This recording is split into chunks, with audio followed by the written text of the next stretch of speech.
पाठ 8 का प्रश्न संग्रह 35 है, गुणा करो।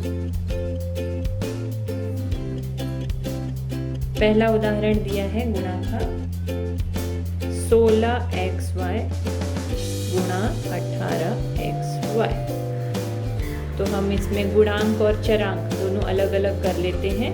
गुणांक है 16 और 18 और चरांक है xy और xy। तो मैं क्या करती हूँ, पहले इन दोनों का गुणा 16 गुणा 18 गुणा xy गुणा xy, इस तरह से हम लिख सकते हैं इसको। अब उसके बाद 16 और 18 का हम गुणा करते हैं। गुणा रफ में करके देखिए, 18 गुणा 16 तो 8 6 48, 8 6 कम 6 और 4 10, 1 8 8, 1 1 8 8 2 288। 16 और 18 का गुणा करने पर कितना आता है, 288। और गुणा xy और xy का जब गुणा करेंगे तो x एक यहाँ पर है और एक यहाँ पर है, तो x का वर्ग और y का वर्ग। दूसरा सवाल है 23 xy का वर्ग गुणा 4 yz का वर्ग।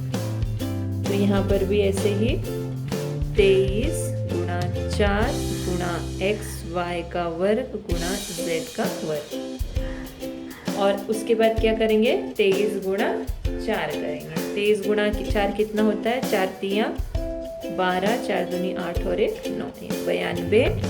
अब x y का वर्ग और z का वर्ग, इन सब का भी आपस में गुणा कर देंगे तो x और y वर्ग और z वर्ग, इस तरह से ये हो। अब तीसरा उदाहरण है 12a जमा 17b, कोष्टक में है और कोष्टक के बाहर है 4c। इसका अर्थ है कि ये जो 4c जो दिया है उसका गुणा कोष्टक की दोनों संख्याओं के साथ करना है। यानी कि यहाँ हम क्या करेंगे, 12a गुणा 4c जमा 17b गुणा 4c। यानी कि 4c का गुणा 12a के साथ भी करना है और 4c का गुणा 17b के साथ भी करना है। तो 12 चौक 48, a और c का भी गुणा होगा 48ac जमा 17 चौक 68 bc।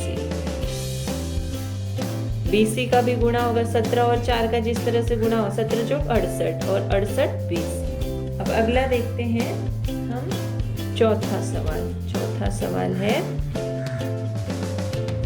4x जमा 5y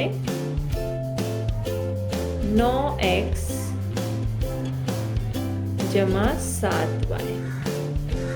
अब यहाँ पर दोनों कोष्टक में दो दो संख्या है, तो हम क्या करते हैं, पहले 4x का गुणा ये दूसरे कोष्टक की दोनों संख्याओं के साथ करते हैं, फिर 5y का गुणा इस कोष्टक की फिर दोनों संख्याओं के साथ करते हैं। यानी कि पहले 4x का गुणा करते हैं, 4x गुणा 9x जमा 7y, फिर 4x के साथ कर लिया, उसके बाद क्या बचा, 5y जमा 5y गुणा 9x जमा 7y। उसके बाद कोष्टक के अंदर जो भी संख्याएं दी हैं उसका गुणा कोष्टक के बाहर की संख्या से करना है। यानी 4x का गुणा हमको 9x के साथ भी करना है और 7y के साथ भी करना है। यानी कि 4 4 9 36, x गुणा x हो जाएगा x वर्ग, फिर बीच में जमा का चिन्ह, 4 का गुणा इसके साथ भी करना है हमको, 7 चौक 28 और x गुणा y होगा xy। तो ये पहले कोष्टक का हमने गुणा कर लिया।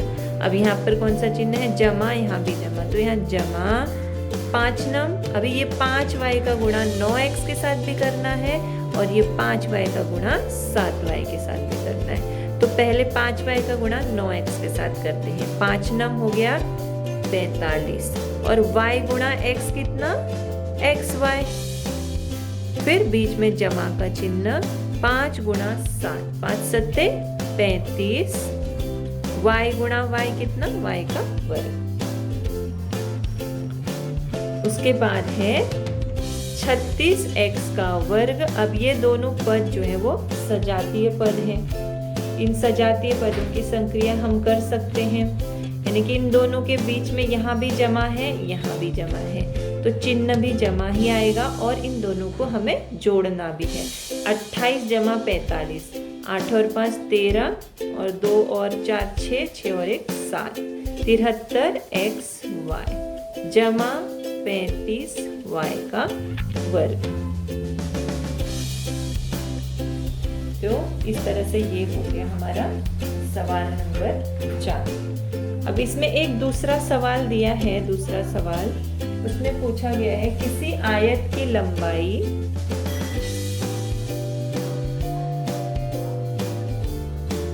किसी आयत की लंबाई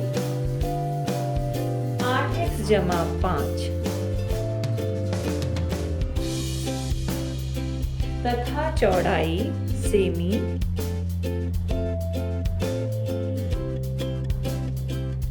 तथा चौड़ाई 5x जमा 3 सेमी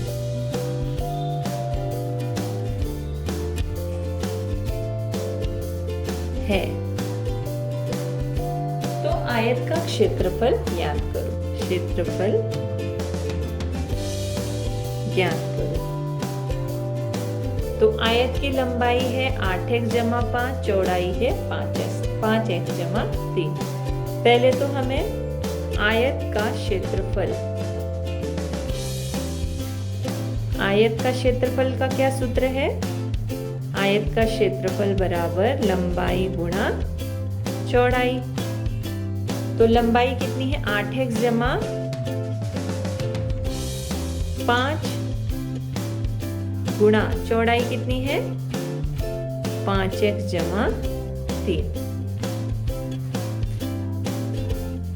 तो अब क्या करना पड़ेगा, 8x का गुणा इन दोनों संख्याओं के साथ करना पड़ेगा, फिर 5 का गुणा इन दोनों संख्याओं के साथ, जैसा ये ऊपर वाला सवाल किया हमने उसी तरह से।